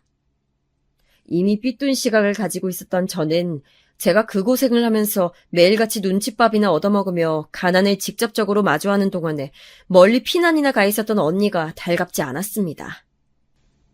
힘든 시간을 보낼 때는 쏙 빠져 있다가 이제 와서 돌아오겠다고? 의리 한번 좋으시네. 고생은 안 하고 싶고 누릴 건 다 누리고 싶고? 저는 그런 생각을 하고 있었기 때문에 언니랑 잘 지내고 싶은 생각이 없었어요. 하지만 저희는 어쨌거나 친자매였으니 피는 물보다 진하다는 말처럼 지내다 보면 금세 융합되기 십상이었을 것입니다. 그러나 고슴도치처럼 가시를 세우고 있던 저에게 언니 역시도 구태여 다가오려고 하지 않았어요. 가시에 손이 찔리기는 싫었다는 거죠. 나 이제 수험생인 거 알지? 한창 나 예민할 때니까 괜히 내 심기 건드리지 말았으면 해. 뭐? 내가 언제 언니 심기를 건드린 적이라도 있었어? 아니, 그냥 거슬리는 행동은 하지 말라고 미리 주의해주는 거야. 와, 말 되게 재수없게 한다. 나는 언니한테 아예 관심이 없어. 웬만하면 엮이고 싶지도 않아. 그러니까 나한테 주의 같은 거 줄 필요가 없다고. 알았어? 가뜩이나 가시를 세우고 있던 저를 언니는 자극해댔고 그래서 저는 더욱더 모난 성정을 드러내게 됐습니다. 늘 불신 가득한 눈빛을 하고 있는 저보다 엄마는 언니를 더 예뻐하셨어요. 엄마는 그런 적 없다고 말씀하셨지만 아니요, 그건 분명한 사실이었습니다. 저는 그 이유도 알 수 있었어요. 동생이 떠난 이후로 너무나도 무력하게 사셨던 엄마. 그 모습을 가장 가까이에서 지켜봐오며 그런 엄마 때문에 피해를 입어야 했던 사람이 바로 저였으니까요. 엄마는 당신의 보기 싫었던 과거를 너무나도 잘 알고 있는 저보다는 그때를 모르는 언니가 더 편하셨던 겁니다. 엄마에게 저는 어딘가 대학이 껄끄러운 딸이 되어 있었죠. 사실은 저도 가족들에게 사랑받고 싶었던 것뿐인데 제 안에 있는 자존심이랄지 그런 것들이 저를 가로막았던 것 같아요. 그래서 내가 왜 먼저 다가가서 손을 내밀어야 돼? 이런 생각만 가지고 있었습니다. 저한테 먼저 가족들이 다가와주고 저를 위해주기만을 바랐어요. 하지만 사업장이 몸집을 키워가고 점점 잘 될수록 아버지는 더없이 바빠지셨으며 가정을 들여다보실 여유가 없었습니다. 그런 아버지를 챙기시고 수험생인 언니를 독려하셨던 건 엄마였고요. 저는 집안의 작은 딸, 그 이상, 그 이하도 아니었던 것만 같네요. 언니는 수능을 잘 봤어요. 당시에 저는 언니가 단지 필요 이상으로 운이 좋았다면서 매도했었습니다. 기대보다 훨씬 더 좋은 성적이 나왔고 당연히 그에 맞춰서 좋은 대학에 가게 되었으니까요. 운도 지질이 따르는 인생이라며 질투했었죠. 하지만 시간이 지나서 생각해보니 그 정도의 성적이 나오려면 애초에 언니는 열심히 했던 사람이었을 거예요. 그리고 운이 좋아서 벼락 성적을 거두고 명문대에 입학해봤자 그곳에서는 날고 기는 학생들밖에 없으니 운만으로는 승부를 보지 못했을 겁니다. 대학에 입학해서도 꾸준히 좋은 성적을 언니가 거뒀다는 것은 단지 운만 작용했다는 것이 아니라는 증거겠죠. 하지만 당시에 저는 소심하고 위축되고 눌려와 있던 것을 오로지 가족에게만 풀고 늘 가족들을 원망하던 사람이었으므로 언니가 그저 미웠었네요. 제가 수험 공부로 힘들어하던 시기에 언니는 즐거운 대학 생활을 누리고 있었기에 더욱 질투가 났었어요. 게다가 아버지께서 언니한테 그때 차를 뽑아주셨거든요. 여대생한테 첫 차로 작은 경차도 아닌 외제차라니. 그때 새삼 저희 집이 얼마나 다시 잘 살게 되었는지 체감할 수 있었습니다. 저 또한 꿈만 같은 대학 생활을 누리겠노라고 다짐했지만 수험 공부는 만만치 않았어요. 열심히 해서 모의고사 때는 좋은 결과를 냈었는데 수능에서는 죽을 썼습니다. 저는 이것 때문에 또 엄마랑 많이 싸웠고 가족들이랑 냉랭해졌었어요. 왜냐하면 저의 수능 도시락 때문이었습니다. 모처럼 엄마가 저를 위해서 도시락을 싸주셨어요. 수능날이라고 말이에요. 엄마는 메뉴에 고기를 넣어주겠다고 하셨고 저는 그때 분명히 말씀을 드렸습니다. 엄마, 나는 소고기 장조림 먹고 싶어요. 다른 반찬은 아무거나 상관없는데 고기 반찬은 무조건 소고기 장조림이었으면 좋겠어. 그래, 알았어. 우리 딸이 먹고 싶다는 대로 도시락 싸줘야지. 엄마 또한 확실히 대답을 하셨고요. 그런데 막상 저의 수능 도시락에 들어가 있던 고기 반찬은 바로 불고기였습니다. 장조림과 불고기는 완전히 다른 영역이잖아요. 조리법부터가 궤를 달리하는걸요? 그런데 웬 불고기에다가 당근이 잔뜩 들어간 계란말이, 그리고 국통에는 미역국이 담겨있는 것을 보고 제가 점심시간에 너무 화가 났어요. 저는 학창시절에 몹시 예민하고 불안도가 높은 사람이었기 때문에 단지 그 사실을 마주한 것만으로도 정신적으로 흔들리게 됐고 오후 시험에서 당최 집중을 할 수가 없었습니다. 그래서 저는 제가 수능을 망친 탓을 엄마에게로 돌렸어요. 어째서 제가 원하는 메뉴를 해주지 않았는지, 그리고 제가 당근을 싫어해서 오죽하면 카레를 먹으려고 들지 않는다는 사실을 잘 아는 분이 어째서 당근이 잔뜩 들어간 계란말이를 해주셨는지 도저히 이해할 수가 없었습니다. 게다가 미역국이요? 미끄럽다고 해서 미신적으로는 중요한 시험날에 먹지 않는 메뉴잖아요. 저는 원래 그런 거 신경 안 쓰긴 합니다만 불고기랑 계란말이도 마음에 안 드는 판국에 미역국까지 더해지니까 진짜 너무 화가 나서 미칠 지경이었습니다. 저는 엄마와 썰전을 벌였고 그런 도중에 충격적인 사실을 듣게 됐어요. 내일이 네 동생 생일이잖아. 엄마, 갑자기 수민이 얘기는 왜 꺼내시는 건데요? 제 동생 생일인 거랑 도시락이랑 무슨 상관이 있어서요? 짜증스럽게 되묻던 저는 금세 스스로 답을 깨닫고는 충격을 받았던 거예요. 동생의 생일이라서 미역국을 끓이셨고 동생이 가장 좋아했던 음식인 불고기를 그래서 하셨으며 동생이 편식이 심한 아이였었는데 당근을 잘게 썰어서 계란말이에 넣어주면 잘 먹었던 모습 때문에 엄마가 제 수능 도시락을 그렇게 싸신 거라는 것을 깨닫고 나서 너무나도 큰 마음의 상처를 입었습니다. 그래서 엄마를 향해 온갖 모진 말을 뱉었었죠. 뭐라고 했었는지 정확히 기억도 안 나요. 울며 불며 난리를 치면서 엄마한테 소리를 지르고 발광을 했었거든요. 사태를 알게 되신 아버지께서는 우선 저의 편을 드셨지만 제가 재수를 하고 싶다는 걸 단칼에 거절하신 걸로 봐선 제가 잘못했다고 여기시는 것 같았습니다. 언니는 저한테 철이 없어도 그렇게 없을 수가 있냐면서 비난을 퍼부었고요.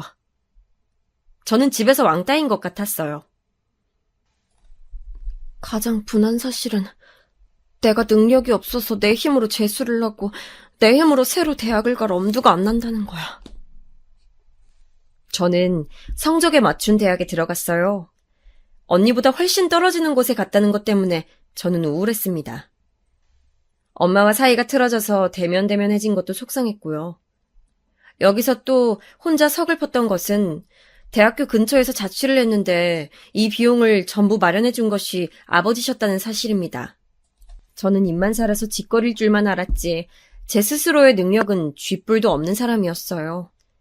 그 생각만 하면 자괴감이 저를 덮쳐왔습니다. 집안에 돈이 있기 때문에 저는 학자금 대출을 받지 않아도 됐고 시간을 쪼개가며 아르바이트를 하지 않아도 생활비가 충분했죠. 결국은 집안의 도움 없이는 홀로 설 수 없는 존재라는 사실이 저를 작아지게 만들었어요. 언니는 대학 졸업 이후에 짧은 취업준비생 생활을 마치고 괜찮은 직장에 취직했습니다. 이때가 아버지의 사업장이 탄탄하게 자리를 잡았던 시기였어요. 궤도에 올랐던 때였고요. 그래서 사실 아버지의 회사에 언니가 들어가도 되는 일이었습니다. 하지만 언니는 부모님의 제안을 거절했어요. 혹시 나중에 들어가서 일을 하게 되더라도 우선은 나 스스로 사회 경험을 따로 쌓아보고 싶어요. 내가 얼만큼이나 해낼 수 있는 사람인지 궁금하기도 하고요. 언니는 그런 당찬 포부를 밝히며 사회생활을 시작했고 저는 대학 공부를 마무리했습니다. 하지만 취업의 벽은 너무나도 높았어요. 대학 졸업장만 가지고는 안 되는 일이더군요. 자기소개서를 쓰느라 하루를 몽땅 날리는 일이 허다했지만 그럼에도 취업은 쉽지 않았습니다. 면접을 보러 다니는 것에 지쳐갈 때 저는 남들보다 뛰어난 것을 갖추기 위해서 자격증 공부를 시작했어요. 그렇게 2개를 따냈고 다시 본격적인 취업 시장에 뛰어들었다가 어영부영 무난한 곳에 입사를 했습니다. 그때 아버지께서는 그곳의 조건을 가만히 들여다보시곤 일을 해보고 여의치 않으면 언제든지 그만둬라. 여차하면 내 회사에 들어와서 일을 하면 될 일이야. 저한테 이렇게 말씀하셨습니다. 저는 귓등으로도 듣지 않았어요. 저의 자존심 같은 게 저를 막고 있었죠. 그렇게 취업을 한 곳에서 일을 시작했는데 텃세 때문에 미치는 줄 알았습니다. 하필이면 제가 들어간 부서가 그곳에서 악명 높은 신입의 무덤이라는 것을 입사하고 2달째에 몰래 들어서 알게 됐죠. 그때의 좌절감이란 말로 설명할 수가 없을 정도네요. 사람을 정신적으로 괴롭혀도 진짜 그렇게까지 괴롭힐 순 없었어요. 입사하고 나서 반년도 안 됐는데 쌓인 에피소드는 10손가락을 넘어간 지 오래였고 스트레스 때문에 생리불순에도 걸렸습니다. 제가 골골대고 있으니까 엄마가 저한테 고집 그만 부리고 퇴사하라며 종용하셨죠. 저는 못 이긴 척 그곳을 나왔어요. 아니올시다 싶은 직장을 나왔던 것뿐인데 이상하게 그때의 저는 나는 실패자야 이런 생각이 들었던 것 같아요. 언니는 성공적인 이직까지 이뤄내서 직장 생활을 하고 있었기 때문에 더욱 비교가 됐지요. 퇴사 후에 칩거하고 있던 저는 무기력하게 있지 말라는 아버지의 불호령을 듣고 나서야 일어났습니다. 그 후로 다시 취업 준비를 하다가 결국 아버지의 회사에 들어갔어요. 단순 사무 업무 보조를 하는 인력이 부족하단 소리에 그냥 그 파트에 앉아서 일을 시작했고 온갖 잡무를 했습니다. 전문 인력이 필요한 자리는 아니었어요. 그냥 일손을 덜어주는 사람이 필요한 자리였죠. 몸과 마음이 좀 지쳐 있었던 저에게는 되려 잘 맞는 일이었습니다. 처음엔 솔직히 몇 주만 다녀보자 이런 생각이었는데 은근히 저한테 일이 잘 맞더라고요. 그리고 아버지랑 심적으로 가까워지고 친해지는 기분이 들어서 묘했습니다. 엄마도 저한테 먼저 회사에서 어땠냐 이런 질문들을 던지기 시작하셨고요. 저는 결국 아버지 회사에 눌러앉기로 결심했습니다. 자존심을 내려놓으니까 편안했는데 한편으로는 또 나는 역시 혼자 힘으로는 안 돼. 나는 실패자야. 이런 생각이 자꾸만 들어서 우울할 때도 있었어요. 이런 저에게 소개팅 자리가 들어오게 됩니다. 텃세에 밀려서 힘들어했던 전 직장에서 그나마 친하게 지냈던 사람이 한 명 있었는데 그 사람이 저한테 남자를 소개시켜주고 싶다고 연락을 해와서 고민하다가 받아들였습니다. 만나보니까 나쁘지 않아서 인연을 이어갔고요. 그런데 1년 정도 만났을 때 그 남자가 술김에 한 말 때문에 저는 이별을 선언했습니다. 술김을 빌어서 한 그 남자의 진심은 이거였어요. 너 지금 다니는 곳이 네 아버지 회사잖아. 너 거기에 계속 짱 박혀있으면 언젠가 네가 물려받게 되지 않을까? 근데 아니지. 너는 대학 간판도 딸리고 머리도 딸리니까 실질적으로 주인이 되는 건 바로 나지. 너는 그때 내 옆에서 보조나 하면 돼. 지금처럼 보조 업무나 하란 말이야. 하여간에 내가 너 배경 보고서 만나는 거 아니면 진짜 쫙 넣어차버렸다. 술에 취해서는 주절주절 거리는데 면상을 한 대 주먹으로 갈겨버리고 싶은 걸 간신히 참았습니다. 이를 크게 만들고 싶진 않아서요. 대신에 그 장면을 동영상으로 찍어놨고 그 덕분에 그 남자가 저한테 질척거리며 매달리는 일 없게끔 깔끔하게 헤어질 수 있었어요. 근 1년을 만났던 남자였기에 너무 상처가 컸습니다. 사실 저는 대학 다닐 때도 잠깐 사귀었던 남자친구로부터 그런 식의 얘기를 들어본 적이 있었거든요. 저의 매력은 바로 저의 배경이라는 소리였죠. 회사를 경영하시는 아버지를 두지 않았다면 저는 그저 그런 대학을 나와 취업시장을 전전하는 매력 없는 여자 한 명이었을 거라는 생각 때문에 저는 너무나 속이 상했습니다. 안 그래도 그런 생각을 가지고 있던 저에게 그 남자는 아주 쐐기를 박은 셈이었죠. 그 후로는 남자 만나는 게 두려웠어요. 누구 소개를 시켜줘서 만나게 되더라도 저는 저희 집 얘기를 일절하지 않았습니다. 배경에 좌지우지되는 평가가 끔찍하게 싫었거든요. 이것은 어렸을 때부터 제 안에서 축적되어 온 사고방식이었을 거예요.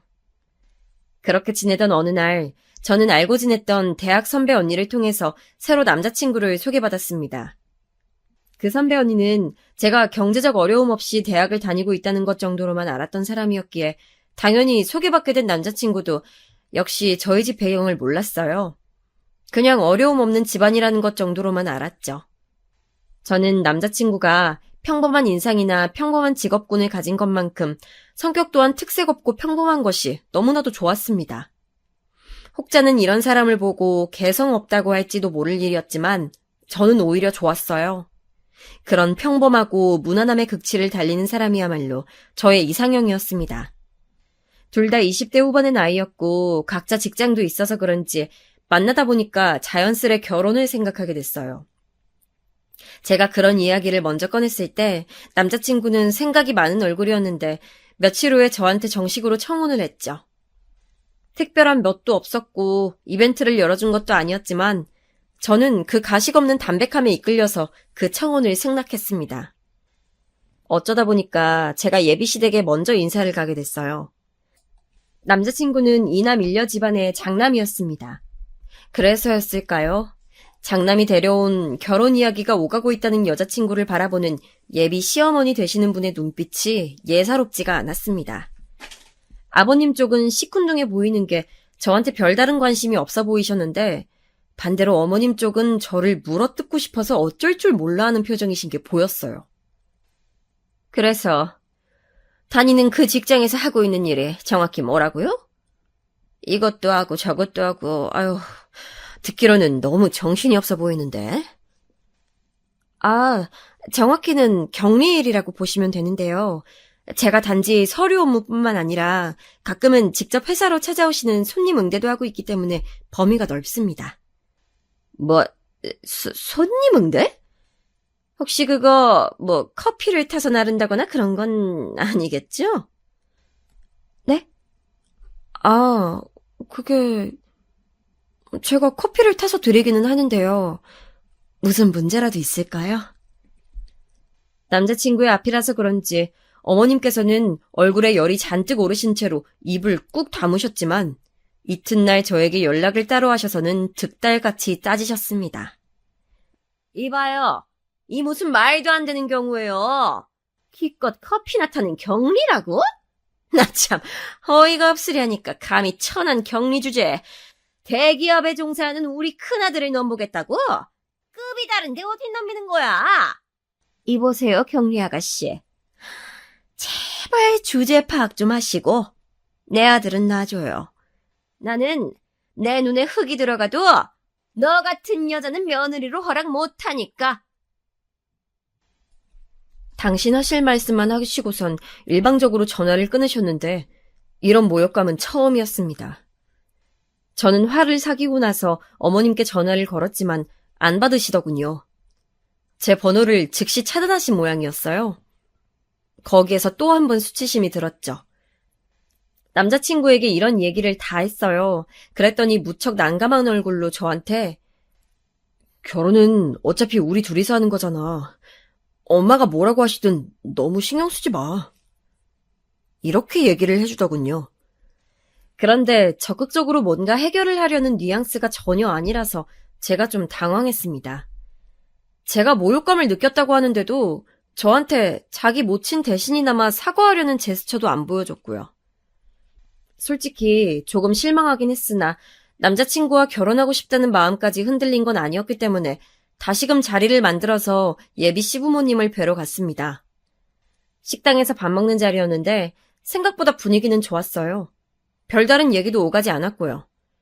그래서 저는 앞으로의 진행이 원활할 것이라고 제멋대로 착각을 했는데 갑자기 식사가 맞춰갈 무렵 어머니께서 여자끼리 따로 커피라도 한잔할까? 내가 맛있는 커피 한 턱 쏠 수 있는데. 저한테 이렇게 말씀하시는 건 아니겠어요. 뭔가 심상치 않았습니다. 저는 왠지 이 순간을 피하고 싶어서 남자친구를 쳐다봤는데 제 시선을 피하더군요. 좀 황당했어요. 그제서야 얘는 마마보이구나 라는 사실을 깨달았죠. 자기 모친 말이면 꼼짝 못하는 모양이었습니다. 어쩔 수 없이 저는 식당을 나와서 어머님과 근처의 카페로 향했어요. 어색하게 아메리카노 2잔 시켜서 마주보고 앉았는데 저한테 대뜸 이러시더군요. 너 아까 우리 아들이 밥값 계산했는데도 고맙다거나 잘 먹었다는 말 한마디를 안 하더라? 네? 저희는 서로가 워낙 번갈아가면서 계산을 하는지라. 시끄러! 나는 너처럼 남한테 기생하며 사는 애들을 아주 잘 알아보거든. 그래서 내가 너 마음에 안 드는 거야. 우리 잘난 아들한테 붙어서 피 빨아먹을 작정이지. 직장에서 커피나 타고 서류나 좀 들여다보는 게 전부인 경리면서 밖에서는 이런 커피도 줄창 사 마실 테고 말이야. 안 그러니? 너 딱 보니까 허영심 있어 보여. 관상이 그래. 어머님께서 지금 저한테 무슨 말씀을 하고자 하시는지는 알겠는데요. 너무 노골적으로 그러시니까 제가 기분이 좀 별로네요. 어머, 얘 말하는 꼬라지 좀 봐. 네가 기분이 별로면 뭐 어쩔 건데. 나한테 지금 그따위 눈을 불하려대는 거야? 너 보통 얘기가 아니구나. 그러니까 대기업 다니는 우리 잘난 아들을 꼬여냈겠지. 그런 능력 하나는 아주 좋네. 지금 다니는 거기는 또 대체 어떻게 들어갔니? 면접에서 커피 잘 타는 시범이라도 보였었나 봐. 어머님께서 피식 웃으시면서 말씀하시는데 그때 제 이성의 끈이 툭 끊겨버렸습니다. 남자친구랑 결혼하겠다 어쩐다 했던 마음도 그때 다 날아가 버렸어요. 이제 보니까 식사 도중에 어머님께서 몇 번 저를 얕잡아보는 언행을 하셨지만 남자친구는 그걸 막아주지 않았었거든요. 제 생각보다 아주 별로인 놈이라는 판단이 확 들었습니다. 저는 얄밉게 커피를 호로록 마시고 계신 어머님께 말씀드렸어요. 아니요, 저 면접 안 봤는데요. 그럴 필요가 없었거든요. 면접도 안 봤단 말이야? 어우, 세상에. 얼마나 별거 아닌 자리였으면 그런 것도 없이 서류만 보고 사람을 쓴다니. 아유. 서류를 내긴 했지만 전혀 상관이 없었어요. 저는 어쨌거나 무조건 합격인 입장이었으니까요. 뭐? 무조건 합격? 그게 대관절 뭔 소리야? 그 회사 대표님이 바로 저희 아버지세요. 저희 아버지 회사에 다니고 있는 거라서요. 저의 엄청난 발언에 깜짝 놀라신 어머님이 손을 떠시는 바람에 커피가 흘러넘쳤어요. 손에 뜨거운 커피가 떨어지자 어머님께서는 비명을 지르시며 자리에서 일어나셨죠. 저는 그 호들갑스러운 광경을 무심한 눈빛으로 쳐다봤습니다. 어머님께서는 당황하신 얼굴로 대인 손을 움켜쥐신 채로 저한테 물어보셨죠. 우리 아들은 그런 말 안 하던데? 그렇겠죠. 제가 말을 안 했으니까요. 굳이 미리 밝힐 필요가 없어서 그랬어요.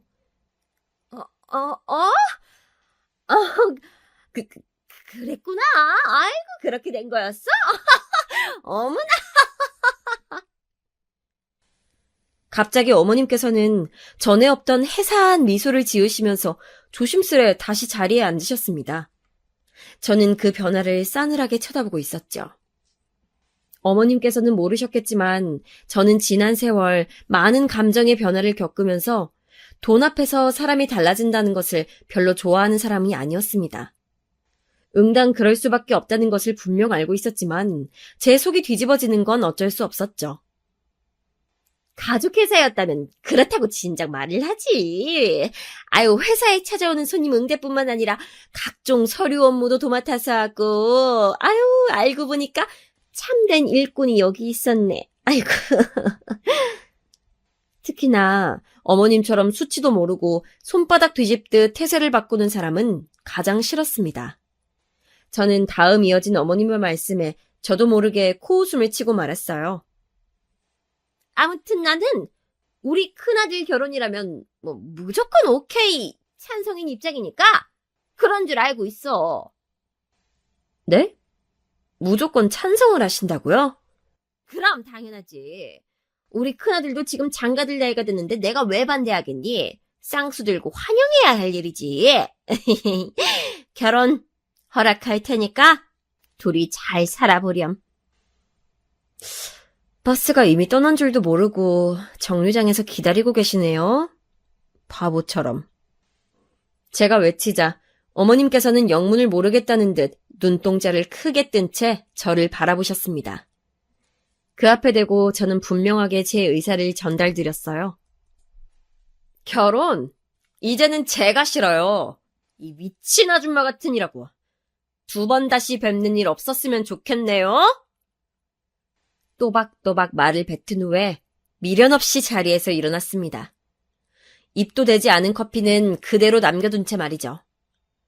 제가 걸음을 옮기자 그제서야 상황 파악을 마친 어머님께서 저를 붙잡으려고 별별 호소를 다 하셨지만 저는 눈길도 그쪽으로 주지 않았어요. 어머님께서 먼저 선수를 치시기 전에 저는 먼저 움직였습니다. 남자친구에게 연락을 한 거였어요. 자기야, 우리 그만하자. 여기까지만 하는 게 좋을 것 같아. 나는 자기 어머님 같은 사람하고 엮일 자신이 없고 자기 같은 사람하고 평생을 약속할 자신은 더 없어서. 내 말 무슨 뜻인지 알지? 너 우리 엄마한테 또 무슨 한 소리를 듣고 이러는 거야. 네 심정은 알겠는데 너 꼭 헤어지자는 말을 그렇게 해야 되냐? 어떤 아름다운 이별을 기대했었길래 그러는 거야? 그런 건 없어. 추잡하거나 덜 추잡한 이별만 있을 뿐이지. 나는 너랑 이제 완전히 끝났어. 너도 이제 나를 2번 다시 찾아오지 않겠다고 약속 좀 해줄래?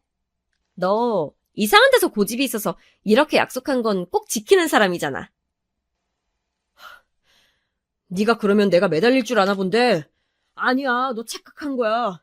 그래, 헤어지자. 2번 다시는 내가 너 찾는 일 없을 거야. 남자친구가 울컥한 목소리로 선언하는 것을 통화 녹음 모드를 따놓은 저는 미련 없이 전화를 끊었고 그 음성 파일을 즉시 남자친구에게 전송한 다음에 번호를 차단했습니다. 결혼까지 생각했던 인연을 이런 식으로 정리한다는 것에 씁쓸함을 느꼈지만 별 수 없는 일이라고 스스로를 다독였어요. 역시나 그 어머님께서 입을 놀리신 모양이었습니다. 저한테 차인 그 남자는 자기가 했던 말을 번복하는 강수까지 두면서 저를 찾아왔었죠. 제 배경이 무척 아깝다는 눈치였고 저는 그 남자를 무참하게 끊어냈습니다. 그 이후로는 많은 생각을 하면서 지냈어요. 저 스스로를 회복하는 데 초점을 맞추고 싶었고 제 안에 남아있는 열등감과 싸웠습니다. 그 결과 가족끼리 많이 화목해졌어요. 언니랑도 말이죠. 점점 더 친해져서 지금은 둘도 없는 자매 사이가 됐네요. 다사다난했지만 어쨌든 가족은 가족인가 봐요.